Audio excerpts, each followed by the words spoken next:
The Orange Zone, sponsored by Billy Whitaker Cars and Trucks. What's up, everybody? Welcome into the Orange Zone podcast, the award-winning Orange Zone podcast. A reminder, you can find every episode on Spotify, Apple Podcasts. We're on YouTube. We're on pretty much every social media platform you can find besides Reddit, but maybe we'll make one of those. That's Ashley Wenskoski. I'm Samantha Croston. We got James Mungro back for another season. Really exciting stuff. And Rachel Culver is back on the producer mic. James, how are you? How have things been? I'm doing pretty good. It's been a long summer. Got an empty nest now, me and the wife. So we're trying to adjust to that. Trying to adjust for having a new football coach as well. But everything's going pretty well. It's a lot of adjustments. A lot of adjustment right now. I understand that. Ashley, what's up? How we feeling this week? Haven't seen you in a few days. I'm good. I know we haven't seen each other. We have to yap and catch up outside of this. But I'm good. How are you? How was Mexico, first of all? Yes. I was in Mexico. That's why we're doing the episode on Wednesday. It's okay to just admit that. Not a secret. Not a secret. It was great. I don't know if any of our listeners have ever been to Mexico. I was in Cabo. It was a bachelorette party. Really cool stuff. They were in like a private villa with this really cool scenery and whatnot. My lips are particularly sunburnt. Really never had that experience to this degree before, so I'm, trying to overcome that. But beyond that, really, really fun stuff, I have to say. So thanks for holding it down to the entire crew while I was gone, but I'm back now. I am ready to talk about the takeaways from week 1, which was a 38-22 win over Ohio. I'll just open the floor up to you. What'd you see on the field? Yeah, I would say pretty much every fan probably agrees with me, right? That first drive on the field, I was looking around. It was me and Jesse from Spectrum and Maddie from 9. We were looking at each other like, oh, boy. This is not good. It's pretty hard to almost throw 2 interceptions in the same drive, but that's what happened. But you know what? We moved on. We moved past it. The minute he hit a rondé for that touchdown, I was like, all right, here we go. We're going to be okay. So, Mungro, were you at the game? Were you watching? Unfortunately, I wasn't at the game. I had to TiVo it. But I was able to watch the game and be able to dissect everything that was going on. And, in the very beginning, it was sloppy football, a little concerning. And I just said to myself, it's early on. They'll get it together. And they did eventually. But it was tough. And the very beginning was tough. When you only have the ball a minute and something in the first quarter, that's not good at all in any game, in any capacity at all. So, they eventually got things turned around by the second quarter. But there's a lot of mistakes out there, but, I think Coach Fran will be able to change those around. Yeah, they looked like a team. I said this after the game when Rachel and I did our instant recap. They looked like a team that was playing their first game of football together as a cohesive group with a new coaching staff, with new players, with all that. So I don't think they ever really got the breathing room in that game that we wanted, though. Even when they pulled ahead kind of in the second, third quarter, it was like, all right, you kept hoping that they'd be able to take McCord out at some point, kind of sub in some second-string guys, and that just didn't happen. Mm-hmm. But you know what? If they looked like a team that was playing together for the first time, in my opinion, that's okay. Yeah. Because they were a team that was playing together for the first time. And to both of your points, at some point, at least offensively, they did turn it around. This was a passing game that looked pretty explosive. McCord completing 27 of 39 passes for 354 yards and 4 touchdowns. After the game, Coach Brown saying, I should send Ryan Day a bottle of champagne for allowing us to get him. It's pretty cool. That got a lot of social media traction, even from the Ohio State fans as well. And not to mention, even today, I'm seeing that he's making multiple, analyst lists for their version of Player of the Week, including Kirk Herbstreit, which that's a pretty notable name. So offensively, what did you guys think? Yeah, we knew McCord was going to be great, right? I don't think he's going to have a problem with any team in the ACC, maybe Miami at the end of the year, but he looked fantastic. We talked about it all offseason, that wealth of kind of weapons that he has in the receiver room that Syracuse just didn't have last year. I think his connection with Pena surprised me, surprised a lot of fans, but I kind of saw it a little bit in fall camp. I think to see Pena have 3 touchdowns was a pleasant surprise for fans, but I think it's just his versatility, right? He hit Pena a couple times, Aronde. I think he completed passes to 8 different receivers. LeQuint with the one-handed catch even, and an impressive catch from Jackson Meeks. So I think McCord is going to be able to spread the ball around. I agree with you with saying that. He did spread the ball around. I don't know when the last time we had 27 for 39 with 354 yards passing. Yeah. And it looked consistent. It wasn't like just bad balls thrown and it was wide receiver, making a spectacular catch. McCord is he's going to be able to do his thing. Now it's up to the offensive lineman to block for him and get the running game started, because that was, in the very beginning throughout the game, I thought the running was not good at all. But by him throwing the ball, that will open up the running game. But yeah, McCourty, I mean, he really wasn't just focusing on one receiver. He spread the ball around, got some freshmen in there catching the ball too as well. That's always a good thing. So I mean, we have a very, very bright future ahead of us. Yeah, and I think that's especially important, right? Everybody knows Aronde is kind of the star guy on this team. He's got like the big flashing target on him. But when you don't have to go to Aronde all the time and you are confident in 2 or 3 other guys to catch the ball, that helps you for sure. There's not one doubt about it. On the other side of things, you have an Orange team that had a tough time stopping the run. Yes. Which is something that we were discussing even off the air before we came on to shoot this. Ohio running back Anthony Tyus II just shredded this Orange defense for 203 yards on 16 rushes. The Bobcats finishing the afternoon with 255 yards on the ground compared to Syracuse's 126. So when you say a tough time stopping the run, the stats reflect it. And I think even without seeing the stats, like someone like you, Mungro, who's just watching on TV, has a lot of football knowledge. That's what stuck out to a lot of fans. It did. I mean, the tackling was terrible. Let's just make it like that. And I made an excuse for them. I said, they haven't really tackled much in, preseason during camp, keeping everybody healthy. You don't want to tackle at all. But now it's the time when you have to tackle. The shoulder's not going to get it done in this league. The running back was a pretty big guy, and he ran the ball very hard. But, there was lots of times where guys had him in the backfield and had an arm on him, and he broke through the arm tackle and ran through guys and stuff like that. So the tackle, and they definitely have to shape up on that. Yeah, I think especially important now, right, with the loss of Marlo Wax. Obviously a huge injury there. We saw him go down in the 3rd quarter. It didn't look pretty right away. I mean, I was standing right there. And I honestly, when we heard the news from Coach Fran on Monday, he said it'll be about 6 weeks, puts him back kind of for the second half of the season. I think it'd be around the Pitt game that he would maybe come back if that holds true. I was relieved to hear that because I think it looked a lot worse on the field, especially when he came back with the crutches and the boot. You could kind of tell he couldn't put any weight on it.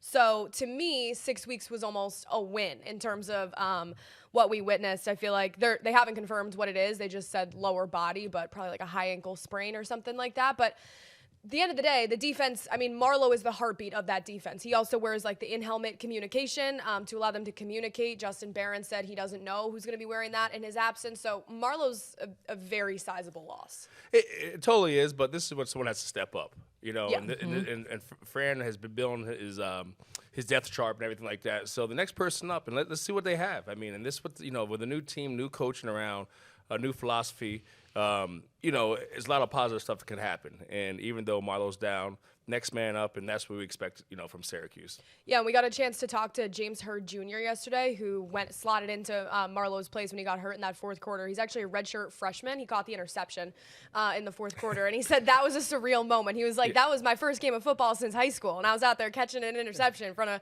30,000 people in the dome. So that is too cool. Hopefully he can slot in there. A little bit of Anwar Sparrow. I think Fran Brown's kind of keeping his cards close to his chest in terms of who's going to be that guy, but I think it'll be a combination. And I think we learned from last year, putting all your eggs in one basket. I mean, that's what we did last year with the quarterback situation, and look where it got us. So I think Fran has a different approach than Coach Babers, and I'm really excited to see what they offer. But, I mean, as a team, though, they have to tackle. Yeah. I mean, they have to put 2 hands around the guy and tackle the ball carrier, because just, there was a lot of extra yards that running back got. I mean, it had over 100 yards the first half, Titus. And he's a good running back. He'll probably play in the league, I would imagine, the way he ran. Or it tells us how bad our defense is. Question for you on that, though. Yes. Like, technically speaking, I'm just curious. You said the tackling wasn't good. How do you fix that? Tackle more in practice? But you can't really do that. That's the tough part. I mean, you have to really just think that the players, you got to just reiterate to the players, like, listen, you can't hit up high. These guys are strong. This ain't high school. You have to tackle guys' legs to stop them. And I think after a while they'll catch on. I mean, with the guys, kicking off 15, 20-yard runs, breaking tackles. I mean, you're already getting dirty. You might as well just do it the right way.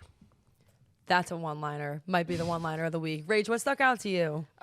Yeah, there was a lot that stuck out to me. Obviously, you guys have hit on quite a bit so far already. Couple things that stuck out to me is it wasn't just the running back that I feel like really made an impact on the ground and kind of shredded this defense. Like, the quarterback was scrambling quite a bit this game. And I don't know what the philosophy was with a blitz on that, but we didn't see anything till late, if we saw anything at all. So there was definitely a lot of holes in that run defense. But one thing that I will say was very, very optimistic in my perspective was that 2-minute drill going into halftime. And it wasn't a 2-minute drill. That was, Ashley and I talked about this, a 49-second drill. Just seeing that kind of come to life and have that play out exactly the way you want it to in 8 plays, that was reassuring. And I think a breath of fresh air for a lot of Syracuse fans. Definitely, I would definitely agree with that, especially, after they go down. And I think they scored, they kicked the field goal. I couldn't remember exactly. But the other team scored first. Yeah. The other team scored. And then, like you said, we had 49 seconds. And, normally a coach would, thinking about for last year, Babers would have sat on that and went to the halftime, been happy and satisfied. Fran wanted to score again. And, It's actually a great point. We got Pino and Pena, Pena, yeah. In the end zone at the very end. I'm sorry, but I got to roast you a little because he went from the Pino and then he's like, but Penne? I mean, something like that. But number 2, I just saw number 2 out Y'all there, know who it is. And he caught that great catch in the end zone, and just got the momentum back to us going into halftime. Yeah, whether you want to credit that to McCord, right, Fran Brown making the choice to do that, Jeff Nixon, whoever, that's something that Syracuse doesn't do last year. Like, I had a moment on the sidelines. I had to switch sidelines. I saw 49 seconds left. I was like, do I run down there? And I was glad I did because they scored. So we saw them with the 2-minute drill a lot in camp, so I wasn't surprised to see them be able to pull that off. Did you guys hear that? Yeah, there was a crash. Was it a ghost? Just kidding. We film all this in our news station, so sometimes people just go through and you hear a weird noise. Back on track. Anyway. So that was week 1. But now we're looking ahead to week 2, a much tougher opponent, an opponent really, who I think came out of the works in a way that people were not expecting. It's Georgia Tech. They beat Florida State, and now they're ranked. On the one hand, that's positive because it means that it's an opportunity for Syracuse to have that first signature win under Fran Brown. On the negative side, it's going to be really tough to beat them. It's going to be tough. It's going to be tough. They just beat Florida State. They're or maybe Florida State sucks. I don't know. Florida State does not look good at all. ACC wide open. They said there's not very much sun shining in the Sunshine State. Oh, that's a good one. That's the one. My God. I stole that off of ESPN. That's all right, thanks for your honesty. Just take credit for it. Just take credit for it. I saw that today, but no, Georgia Tech is going to be good. They're going to give us a handful, and we'll be ready. We definitely have to tackle. We definitely have to keep that quarterback contained. I feel like that quarterback's not a runner; he's more of a thrower. So I think that plays in our advantage. But our DBs have to be on it. Our DBs have to be on it, and our front line will definitely have their work cut out for them. Yeah, it's Syracuse's earliest ranked game in the Dome since 2016. Georgia Tech coming in number 23 in the country off that big Florida State win. I honestly like it. I said this before. I like that they switched the schedule up. So you used to have those 4 or 5 weeks of just gimme games. I like that they switched it up because it gives you a better idea now of knowing really what this team is made of and where this team could be going earlier on in the season. So I have to say something, though. Yeah. When you say gimme games, I don't know where you've been at for the past couple seasons. We didn't have no gimme games. We had to earn all of our games with Coach Babers. We had 4-0, and then 5-0, and then the Syracuse would be ranked, and it would be like they haven't beat anyone, Yeah. I mean, we were in a struggle, and we struggled with the easy teams. Yeah, I know. But you know what I mean. Those undefeated starts that weren't really undefeated. Yeah, it was just for record keeping. Yeah. Here's the one counterpoint though that I wanted to make. With that, I'm just curious what you guys think. There's a part of me that also feels like, them playing Georgia Tech in the second game, yes, it will give you a better understanding of where they stand. But if they played Georgia Tech in the second game versus playing them in the 9th game, the outcome of that game would be different. I think so. I think. So I don't know. In a way, though, listen, if they can have tougher games earlier, why not do that? I also don't think anyone necessarily knew it was going to be as tough as it was until you're watching that Florida State game, and now you're like, all right, this is going to be a different kind of matchup than maybe we all once thought. Rachel does have a quote here from David Hale from ESPN. Rachel, can you read even a part of that? I really liked what he said. I think it's a good talking point for us. Sure, absolutely. I will just read until I feel like I should no longer. It might not be the most stylish way to win games, but Georgia Tech is a perfect mirror of its coach, former O-Lion Brent Key. This team has 16 former linemen on its staff and physically is the foundation of everything Key wants to do on both sides of the ball. So far, it has worked in upsetting Florida State in Week 0. The Jackets dominated the line of scrimmage. In a win over Georgia State on Saturday night, Tech ran for 225 yards and 3 scores. It's exactly the recipe Key thinks can carry the program to the next level. Listen, when you talk about physicality, like you mentioned, the whole Syracuse has to tackle, like that's the kind of thing that I feel like coming out of this game, Fran Brown was discussing when they were asking, hey, what kind of needs to happen with the defense here? He was like, it's not a matter of big changes. It's a matter of us needing to be more physical. Going up against a team that is built around physicality, you do wonder how that's going to play out and how that's going to be a factor. And I thought it was interesting in his post-game press conference after Ohio, he called out the D-line. He said, like, the D-line needs to hit harder. That's not how they practice. We need to practice how we play. So make no mistake, whether or not, whatever happens in this game, Fran Brown and Elijah Robinson are out there all week with this team knowing they have to stop the run. It's not a secret. They're prepping for it. We'll just see if they can do it. And, you know, one thing I saw with the D-line as well is on both sides of the ball, I mean, and give the referees credit, they didn't call the holding penalties on neither team, but there was a lot of holding. A lot of holding right in front of the referee. I mean, you saw it very very easy on TV, and it's like, are you kidding me? Yeah. But, again, the referees were very consistent. They didn't call it on either teams. But I really don't care about the other team. I care about our team. Mm-hmm. Yeah. We have to use our hands to get the guys off of us. And that's, you know, the D-line and offensive linemen that are getting hold, and the D-line's getting hold by the offense. We got to get the guy's hands off of you. And that's just, you know, I think they call it two-gap. You know, you hit the guy and you're looking both ways at him. And you're just fighting the guy with your hands. And I think that's what Syracuse has to learn how to do. And then be able to make those tackles when they need to. Yeah, Rachel and I touched on it after the Ohio game. I think 6 penalties from Syracuse was a little surprising because I don't foresee Fran Brown standing for that all year long. But at the same time, like we've been saying, it's a team that's never played together before.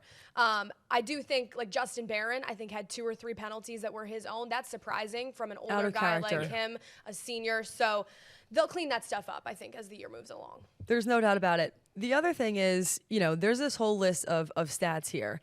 As far as Georgia Tech playing against Georgia State, and they're all pertinent. We'll get into a few of them.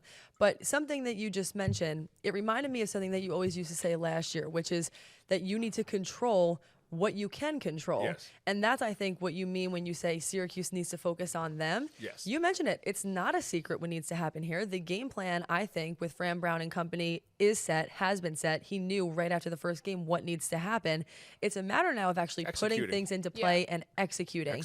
But I think that Coach Brown, compared to maybe a Coach Babers, like does a really good job at focusing in on that. He doesn't talk trash or say anything negative about any opponent ever. If you've been listening to all the things he says in the press conference, even against Ohio, it's nothing but respect for all these opponents. And actually, he has a relationship with Brent Key going into this game. Did you hear about that at the press conference? Yeah, he talked about that on Monday going into this game. So Brent Key was actually on the staff. I believe he was the tight ends coach at Western Carolina when Fran Brown was a player at Western Carolina back in like 2004, 2005.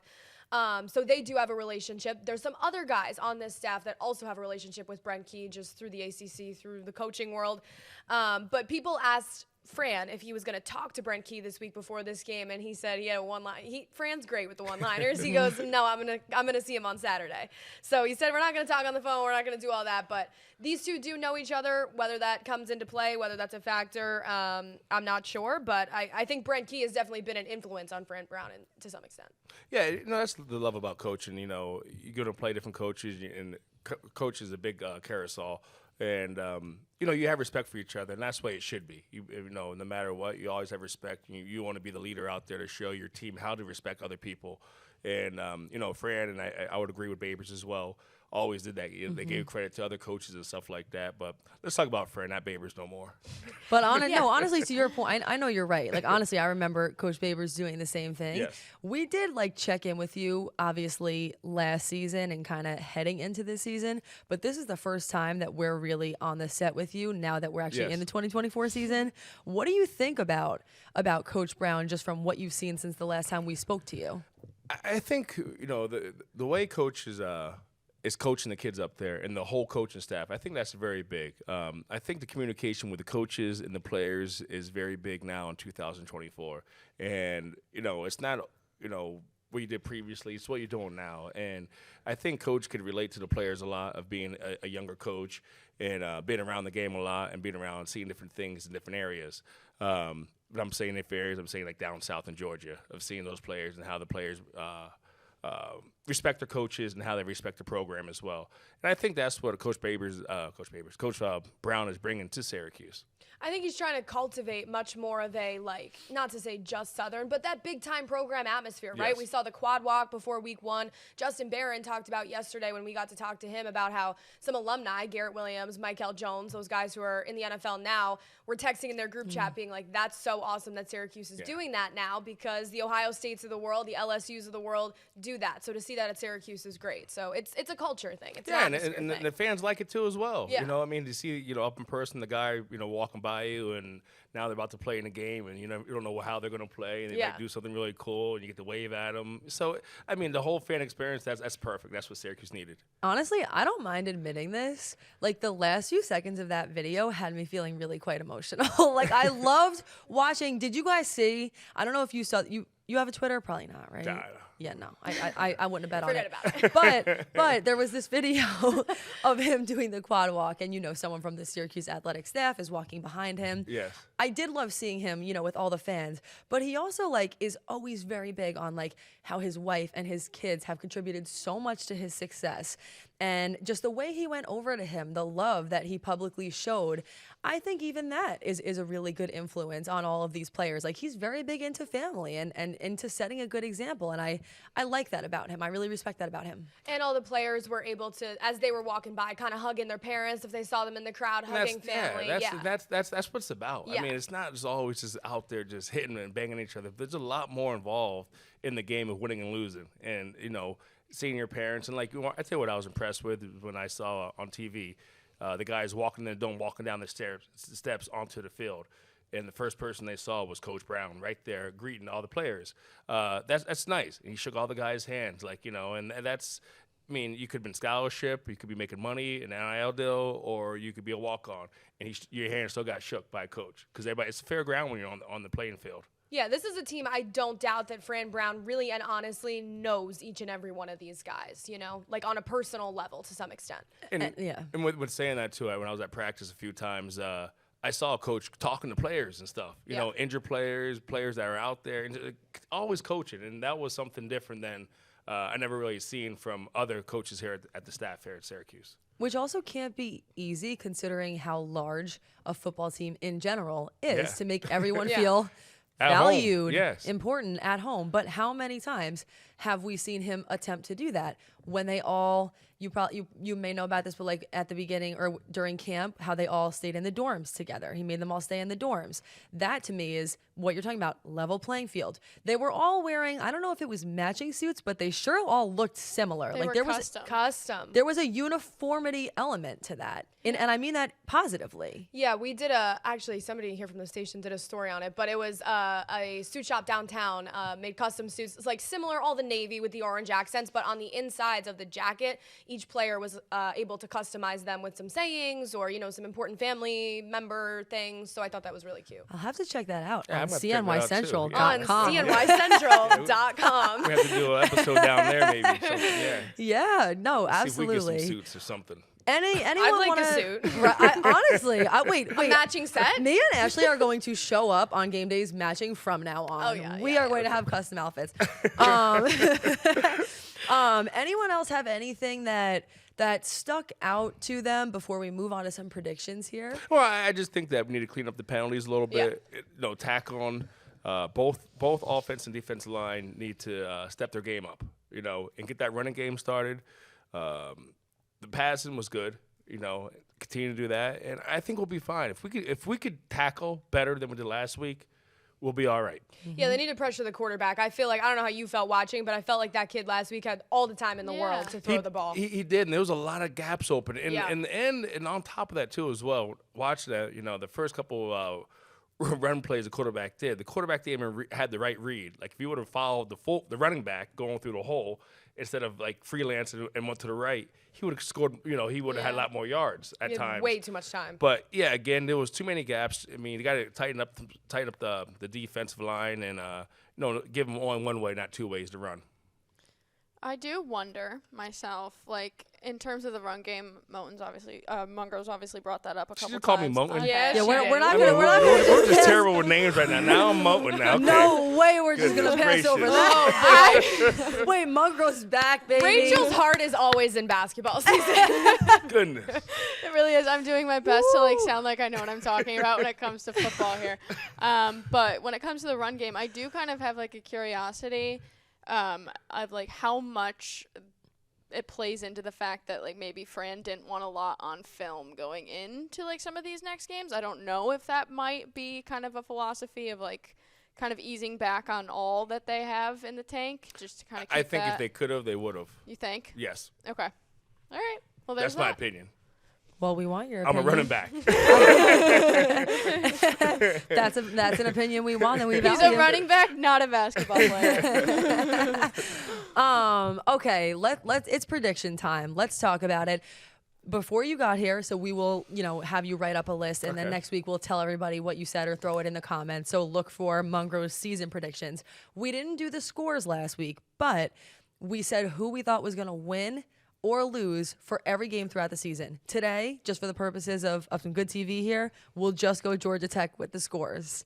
And if we think they're going to win or lose, of course. Mungro never likes to go first for this I because don't. he always Like, I copies feel me. pressure. So, all right, but we discussed this. So we already put out what we thought for each game. So we got to stick to that? Like, Yeah. what's the... Well, or no, because remember, our rule, and we'll just say it again so viewers can hear and Mungro can hear. I think we got to go 1 mulligan. I was thinking about this. 2 seems like too many. You're going to switch up the rules on us now. I feel like Well, that's... I always put the rules up by the way. So when I say Wait. something, I'm gonna get so much heat from You want to her. talk about somebody who makes up their own rules? I really That's am. my type of guy. Yes. All right, we'll go well, one. wait. I was thinking 2 mulligans is right because I said 9 and 3. So if all of a sudden I have 2 mulligans, I get to take 2 of those losses back. That seems unfair. I feel like it should be 1 mulligan. Fine, 1. Okay. We'll go with 1. And I feel like my prediction goes off if they tackle or not. Yeah, So that's true. No, but you're allowed to have that. So yeah, Okay, the mulligan idea is essentially when you write down, for the rest of the season who you think's going to win or lose. Yes. When it actually comes time for us to predict, you can say, "Hey, actually, I'm going to switch what I said. They are going to win instead of losing." One time. You can I do think one time makes it better though because that means you really got to pick Yep. and you probably got to Yep. save it. Yep, and we already did it. So anyway, we'll tell you what we already picked for this week, which is what you said. I said they were going to lose. Rachel said they were going to lose. No. You didn't? No. You said when. You both said when, I believe. See, this is Can this you is where not things say are gonna like get so messed hard up. they're going to lose? Can you say like they're gonna get upset? We will So upset it. I know. So here's the thing. So I said lose to Georgia Tech. I said that last week. What I saw from them, I think in week 1 didn't really change my opinion, right? They're going to have to stop the run. If they can't stop the run, they're going to lose. I don't know if they can stop the run, so I'm not going to use my mulligan. I'm still going to say lose. However, we all know, obviously, I'm a Syracuse fan. I would like them to win. Make no mistake about That's that. better. I think that this is Fran Brown and this coaching staff's first chance to have a real signature win. Obviously, it's a ranked opponent coming into the Dome week 2, but this is the first chance for Brown, I think, to really show the fans, hey, this is a new era and we're doing some things differently. Because if you remember, Dino Babers got fired last year after that loss to Georgia Tech in Atlanta. That was one of the pinnacle. I know it was away, so it wasn't right here in Central New York, so we didn't maybe feel it as hard, but that was one of the losses of last season that really felt like rock bottom for this program. So I think this week is a fantastic opportunity for Fran Brown to show times have changed up here. And so your score is?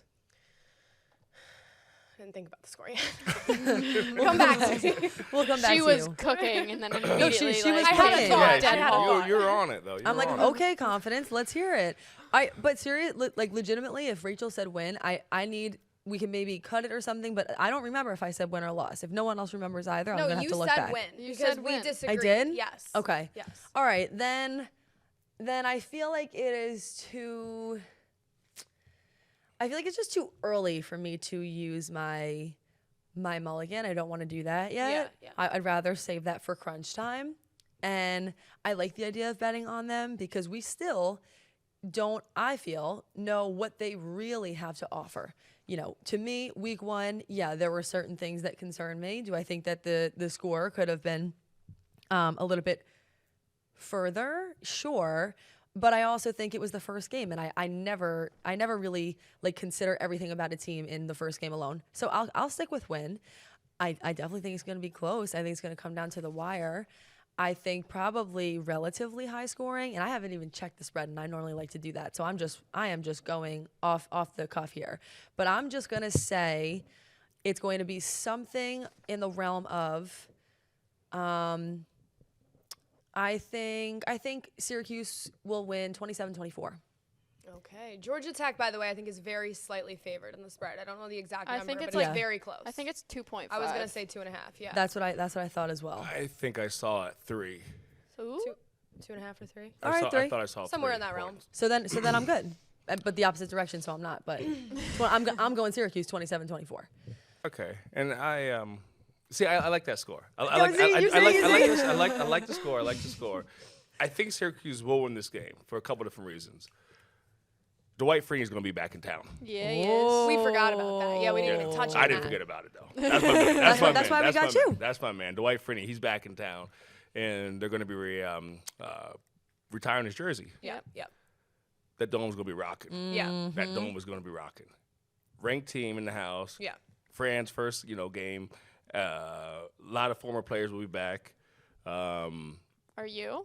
Unfortunately, I had a death in my family, so I have to partake in that on Saturday. But in spirit, I'll be here in Syracuse, and I got to give Dwight a call and tell him I was just with Dwight at his Hall of Fame in Canton when he got inducted NFL Hall of Fame. So I just saw Dwight and hung out with him on a great evening with the coaches and stuff. But I think the dome is going to be rocking just because of that. With his presence there and the former players' presence there, I think it can make the game a lot closer. And so I'm going to go with Syracuse beating Georgia Tech. And your score is going to be? I didn't go that far yet, but I think the score is going to be. I can't say your score because you're going to say He's like, I'm going to go with He liked your score a 27-24. little too much. Yeah. No, you can. You So- can. If so, you I bandwagon mean, on me, then we both win. Well, win's a win. I mean, bandwagon or not. True. You can go with whatever you want. I'll go with the same score. I think it's Me going to and be a very Mungro. close game, and like I said, I think the dome's going to be rocking, and it's going to be a great atmosphere. I'm going to go about the same margin. Trust me, this is one that I kind of want to use my mulligan on and thought about it, but it's too early in the year, so Yep. I can't do it. You can't. I think it's a shootout because I think McCord's going to be able to pass like he was last week, and I think Georgia Tech is going to run the ball down Syracuse's throat. So I'm going to go, I think it's a high-scoring game. I'm going to go 35-31 Georgia Tech. Okay. Okay. Rach? I'm going to go 31-25 Syracuse. Okay. Bang. Done and dusted. Anyone, final thoughts on anything before we wrap things up and see you all next week? I just think that I think Syracuse is on the right path. That's what I think. And I think, by having a new coach here, Coach Brown is going to change the culture and get the culture back of Syracuse football the way it needs to be back to. I think win or loss this week, like I said before, they're going to show us what they're made of. In terms of this game, I foresee it being a close game in either direction, so they're going to have to show us what they're made of maybe in the third, fourth quarter, the fight that's in them, and I think it'll be interesting to see. Hopefully a packed dome, like you said. I've been watching those seating numbers. Looks like good ticket sales. It really does. It really does. 40,000, man. Yeah, absolutely. And listen, right now, we talked about the spread. It looks like it's going to be a close game. But in sports, anything can happen. Anything could happen. And that's why you play the game. Yes. That's my new one-liner, by the way. But I think, win or lose, we need to see the fight. We need to see Yeah. the fight Yeah. from Syracuse football, and we need to see it the whole way through the game. Yes. What I don't want to see is a blowout.